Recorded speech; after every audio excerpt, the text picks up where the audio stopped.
Madame Bavarde. Roger. Hargreaves. Madame Bavarde. Madame Bavarde parlait beaucoup, elle parlait tout le temps, à longueur de journée et de semaine, à longueur de mois et d'années, sans s'arrêter. Elle ignorait qu'elle parlait même en dormant. Madame Bavarde avait un frère. Tu devines son nom? Oui, c'est cela, Monsieur Bavarde. Ils se rassemblent, n'est-ce pas ainsi aussi tu les avais entendus quand ils étaient ensemble? Impossible de placer 3 mots, ni 2 mots, ni un. Monsieur Bavard parlait comme un moulin à paroles. Sa sœur, elle parlait comme 2 moulinettes à paroles. Cette histoire, comme le jour où elle décida de chercher du travail, elle trouva un emploi dans une banque du paysage du sourire. Un lundi à 10h du matin,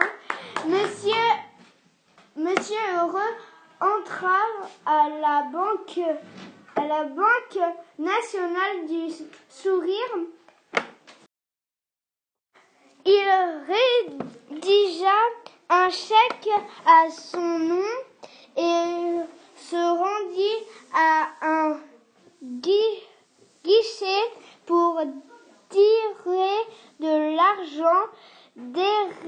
Derrière ce guichet se tenait Madame Bavarde. Elle sourit à Monsieur Heureux qui lui rendit son sourire. « Bonjour, dit-il. « Bonjour, répondit Madame Bavarde, et elle prit son souffle. Quel beau temps pour la saison, mais sans doute pas aussi beau que celui d'hier. Demain, beau assurément que celui de demain, bien que ce soit un très beau temps pour un lundi matin, quand on pense que et patati et patata. Monsieur Heureux était toujours derrière le guichet. Il était depuis 5 heures. Bon, dit enfin Madame Bavard, c'est l'heure de la fermeture de la banque et celle de rentrer chez moi et de vous dire au revoir et que je suis ravie de cette petite causette avec vous. Et elle rentra chez elle, laissant ce pauvre Monsieur Heureux sans argent. Le lendemain matin, Madame Bavard était renvoyée de la banque. Elle trouva un autre emploi au restaurant la bonne soupe. À midi, Monsieur Glouton entra à la bonne soupe et s'assit à sa place habituelle et venait manger là chaque mardi, car c'était le jour où l'on servait les repas les plus copieux.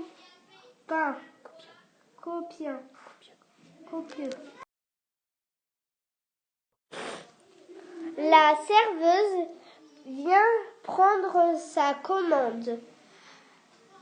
Qu'est-ce qu'il y a de bon aujourd'hui, lui demande Monsieur Glouton.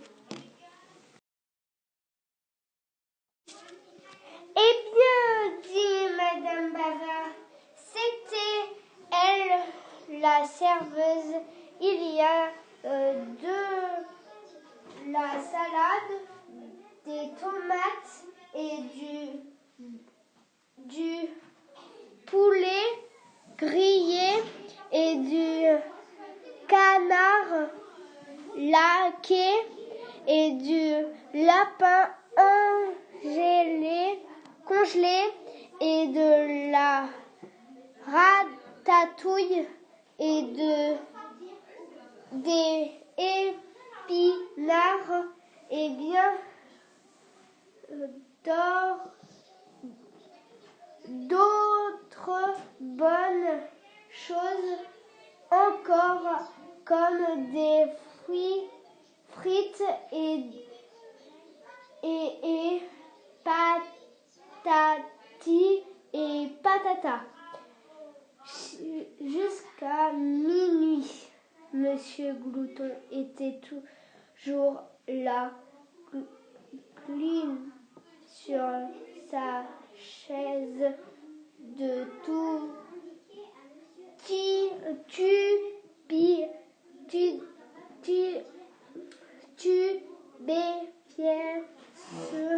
il était depuis 12 heures. Bon, dit enfin Madame Bavard, c'est l'heure de la fermeture du restaurant et celle de rendre chez moi et de vous dire au revoir et que je suis ravie de cette petite causette avec vous. Et elle rentra chez elle, laissant ce pauvre Monsieur Glouton le ventre creux.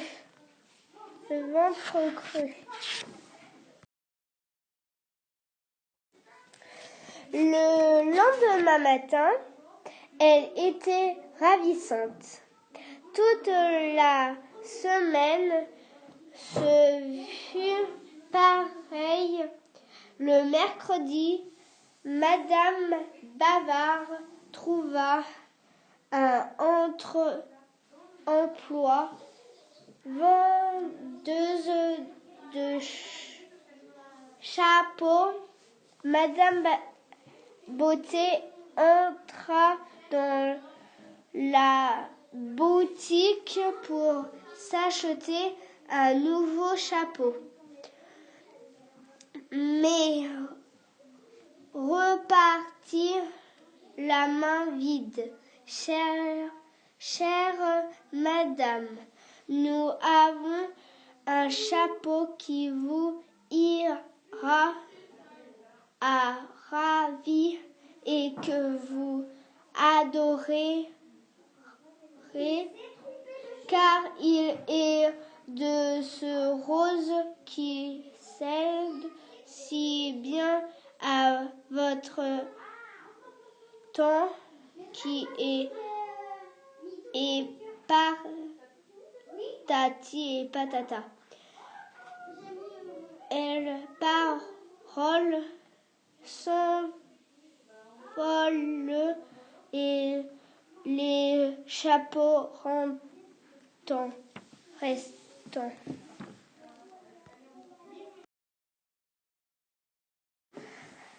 Le jeudi, elle était renvoyée et devenait la secrétaire de Monsieur Malpoli.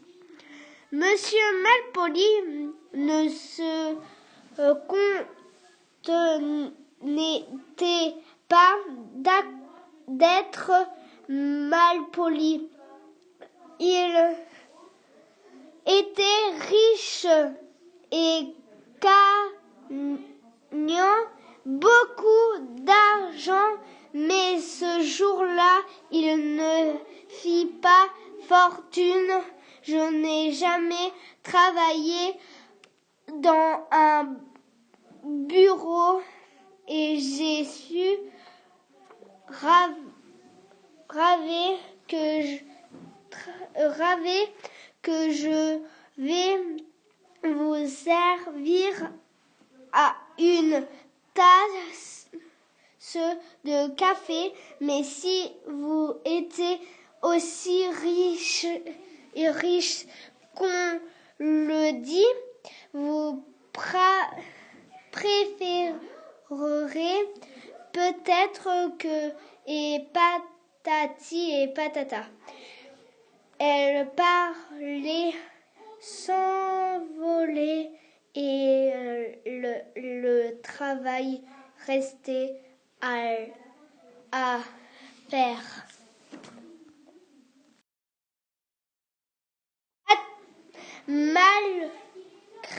Malgré tout, cette histoire s'en terminait très bien pour Madame Bavard. Elle a fini par trouver un emploi. Elle est aussi seule et peut-être même aux idées. Le samedi soir, Monsieur Bavard était chez lui au moulin à Barollet. Il avait un rendez-vous avec Madame Boudeuse et 7 heures.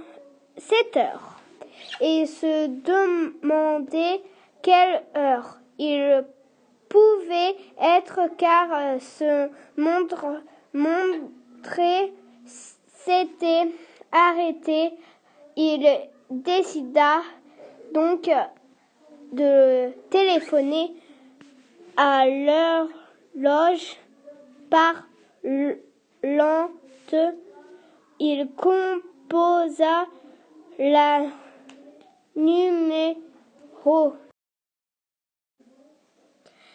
10h29 minutes 40 secondes 50 secondes. Au quatrième top, il sera exactement 18h30 minutes. Bip bip, bip bip. C'est trop drôle, pensa Monsieur Bavard. On dirait la voix de ma sœur.